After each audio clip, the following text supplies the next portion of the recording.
Little kids running around, yo, we could do this, yo. And you want to hear something about invention? When you give little kids an impossible or seemingly impossible task, they create other stuff along the way. They discover themselves along the way trying to get to the impossible task. This is again the purpose for God. The purpose for an infinite being in your mind is so that you never get tired of yourself. That there's always something for you to reach for, always something for you to go, something always exciting. God is always one step ahead. But no, not if you're a scientist. If you're a scientist, the universe is dead. It is a thing, it's not organic. It is something that its laws, once understood, can be controlled. And what's so interesting is this new science, well not new now, but this new talk on quantum mechanics, or quantum physics. I'm gonna end now, I'm going off.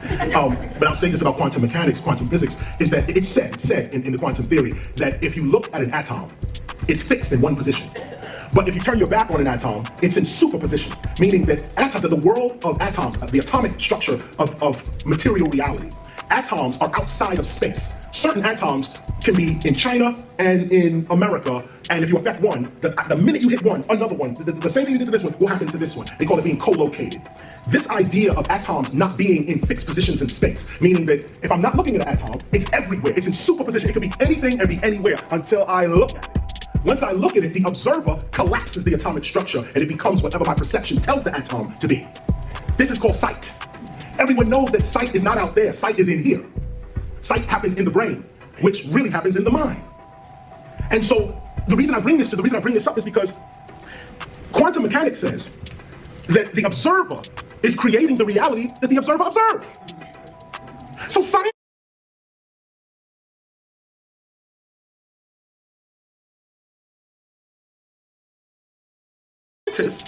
are saying the brain creates reality. That there's no reality out here. Reality is in here. This is what science.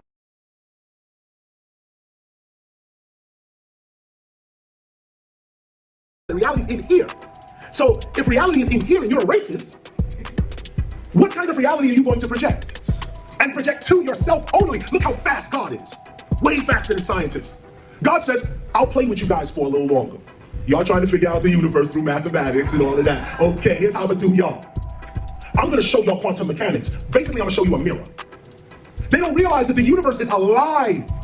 How can there be life in the universe and the universe itself not be? How can a dead thing create a live thing?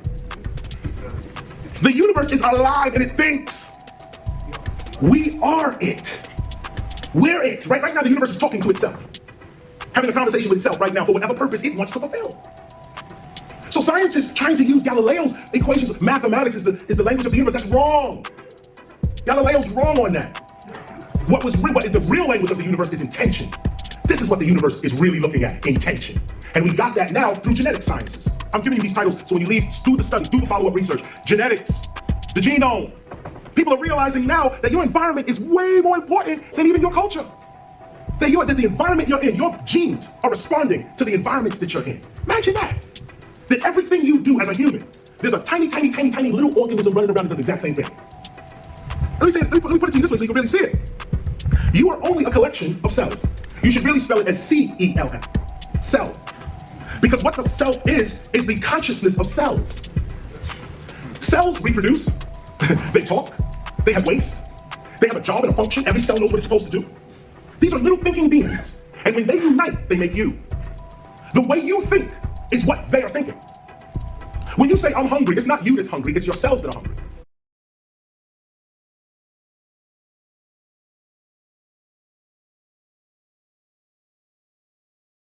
You are the slave of your higher self, C-E-L-F. You are the servant of your higher self until you become your higher self, then you're free.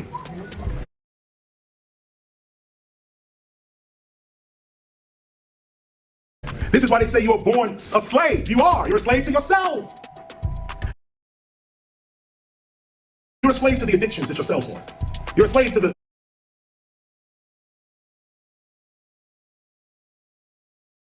made up realities of your language. You're a slave to your fears and this kind of thing. Once you realize that I am the eternal, immortal being that speaks without this body, has existence without time and space, once you really know that, you start moving like that. And then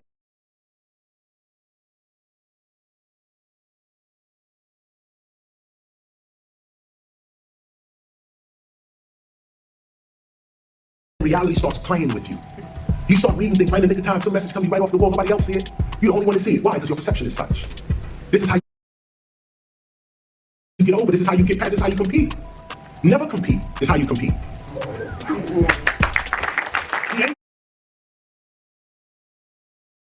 ancient way. This is the ancient way. You don't compete. That's the English way. The way of nature is cooperation. Everything works in cooperation.